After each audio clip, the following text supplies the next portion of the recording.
उनके पास जो मशीन है वॉशिंग मशीन, उसका नंबर देश के हर नागरिक को उपलब्ध करा देना चाहिए कि सब नेता उसी वॉशिंग मशीन में जाएंगे और सब सदाचारी हो जाएंगे। अरे भाई, सब आदमी अपनी समस्या को लेके कुछ धरना पर बैठते हैं, कुछ प्रदर्शन करते हैं, ये सब तो होता ही रहता है। सरकार के संज्ञान में सारी बातें हैं, उचित समय पर उचित निर्णय सरकार लेती है। नमस्कार, मैं कृपा शंकर, आप इनसाइडर लाइव देख रहे हैं। आपको बताते चले कि शिक्षक कर्मी लगातार राज्य कर्मी का दर्जा मांग रहे हैं। उसको लेकर के हमने बिहार सरकार के मंत्री हैं श्रवण कुमार, उनसे बात किया तो उन्होंने कह दिया कि सरकार तो बैठक कर रही है, जो भी उचित निर्णय होगा जल्दी ही सामने आ जाएगा। साथ ही जिस तरीके से आशा कर्मी लगातार धरना दे रहे हैं, उसको लेकर के भी सवाल किया तो उन्होंने कह दिया कि कई लोग अपनी मांगों को लेकर के धरना देते ही रहते हैं। सबकी समस्या सरकार के संज्ञान में आती है तो उचित समय पर निर्णय लिया जाता है। साथ ही जिस तरीके से फूलपुर चुनाव को लेकर के हमने बात किया कि क्या वहाँ पर एनडीए को घेरने की तैयारी है, बड़ी लकीर इंडिया गठबंधन देने जा रहा है, खींचने जा रहा है, तो उन्होंने कह दिया कि अभी ये सब वायुमंडल की बातें हैं, तैरती रहती है वायुमंडल में। जो भी समय आएगा, जब चुनाव नज़दीक आएगा तो सब कुछ फैसला कर लिया जाएगा। पहले सुनिए क्या कुछ करें श्रवण कुमार। भारतीय जनता पार्टी के नेता सब सदाचारी हैं और दूसरे दल में जितने लोग हैं सब भ्रष्टाचारी हैं। उनके पास जो मशीन है वॉशिंग मशीन, उसका नंबर देश के हर नागरिक को उपलब्ध करा देना चाहिए।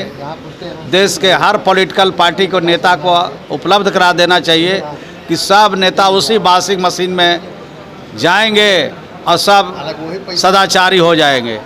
तो भाजपा का जो सदाचारी और भ्रष्टाचारी का परिभाषा है, उसका हिसाब देश की जनता 2024 में लेगी और 2024 में भाजपा से भारत को मुक्त करेगी।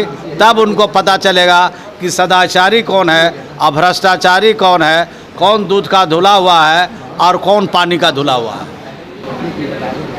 आज जिस तरह से जो आपके ये पास जो जनता आई है, क्या समस्या लेके आई है, ज़्यादातर किस तरह मामला है? देखिए, यहाँ पर हर तरह की समस्या को लेकर आते हैं। ग्रामीण विकास की भी समस्या है, लघु जल संसाधन की भी समस्या है, मद्य एवं निषेध विभाग की भी समस्या है। उसके अलावा जनरल भी समस्या लोग लेके आते हैं, उनकी बात को हम लोग सुनते हैं और जो नियम संगत विधि संगत बातें रहती है उसको संबंधित अधिकारी को फ़ोन करते हैं और उस पर कार्रवाई होती है।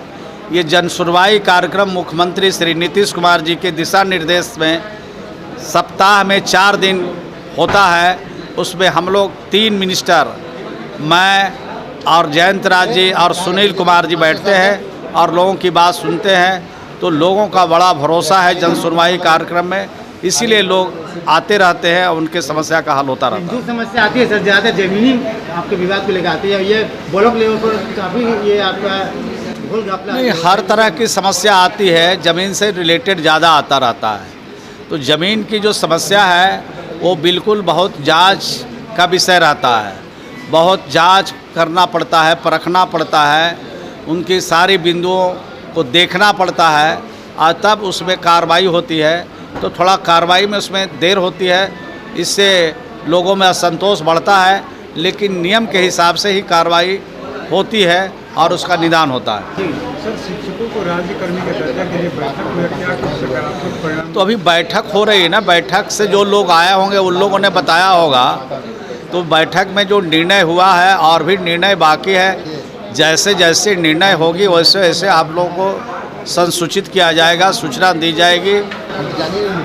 आशा कर्मी लगातार प्रदर्शन कर रही हैं, उनके लिए क्या आप लोग कर रहे हैं? अरे भाई, सब आदमी अपनी समस्या को लेके कुछ धरना पर बैठते हैं, कुछ प्रदर्शन करते हैं, ये सब तो होता ही रहता है।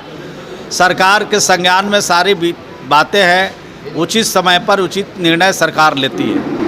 नीतीश कुमार को संयोजक बनाए जाने को लेकर के सवाल खड़ा किया जा रहा है। बीजेपी की तरफ से कहा जा रहा है कि इंडिया नाम का ऐलान होने से पहले ही वो चले आए थे, तो उनको क्या राहुल गांधी के सब अब भारतीय जनता पार्टी के जितने नेता हैं उनके हर सवाल का जवाब देना मुनासिब नहीं है।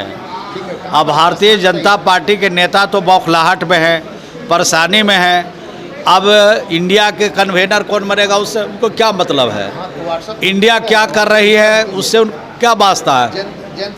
लेकिन परेशान है, बेचैन है, इसलिए ये कुछ न कुछ बोलते रहते हैं, उसका कोई मतलब नहीं है, उसका कोई अर्थ नहीं है। आने वाले दिनों में इसका पूरा हिसाब 2024 में होगा। चुनाव लड़ने को लेकर क्या बड़ी लकीर जिस तरीके से अनुप्रिया पटेल एनडीए में है, क्या आप लोग तैयारी में है कि इंडिया गठबंधन में एनडीए को घेरने के लिए फूलपुर से नीतीश कुमार को मैदान में उतारने जा? देखिए, अब ये सब बात सब वायुमंडल में घूम रहा है। सच्चाई जब आएगा तो उस पर दिया जाएगा, जब चुनाव का मौका आएगा तो इन विषयों पर भी जवाब दिया जाएगा। लेकिन इंडिया का मुकाबला इस बार कोई नहीं करेगा। इंडिया लड़ेगा, इंडिया जीतेगा, भाजपा हारेगा। भाजपा का पूरी तरह से 2024 में सफाया होगा। तो आपने सुना किस तरीके से श्रवण कुमार ने फूलपुर चुनाव को लेकर कभी कह दिया कि ये वायुमंडल में तैरती हुई बातें हैं, उचित समय आने पर सब कुछ निर्णय ले लिया जाएगा। साथ ही जिस तरीके से भ्रष्टाचारी को लगातार सवाल खड़ा किया जाए कि जो इंडिया गठबंधन के लोग हैं भ्रष्टाचारी है, तो उन्होंने कह दिया कि उनके पास कौन सी वॉशिंग मशीन है, वहाँ पर जो लोग चला जाता है वो लोग बता दे कि जो लोग चले जाते हैं क्या वो वॉशिंग मशीन में धुल करके साफ हो जाते हैं। तो ऐसी तमाम खबरों को देखने के लिए इनसाइडर लाइव देखते रहे।